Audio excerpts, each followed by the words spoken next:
us at one point or the other have heard something negative about stress.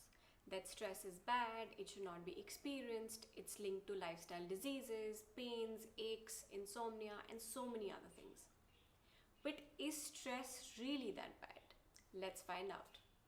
Hi everyone, my name is Radhika and I'm a family constellations therapist. Let's first understand what is stress actually. Stress is a normal emotional, physical, mental response by our body to an external perceived threat. Let me repeat that again. Stress is a normal response that our body triggers when there is a perceived threat around us.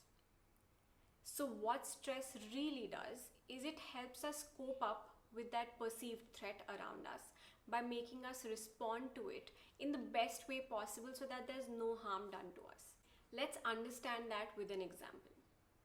So imagine you're just about to cross the road using a zebra crossing.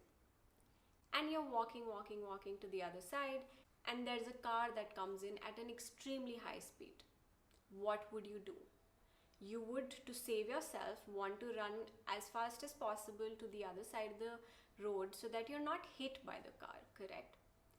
And you immediately have that response while you're walking. You don't think about it, it's just like a knee-jerk reaction, correct?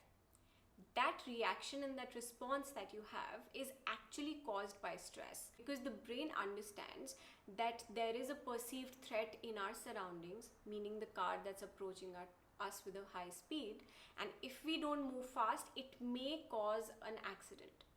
So it perceives a threat around us and it actually makes us take an action basis that threat.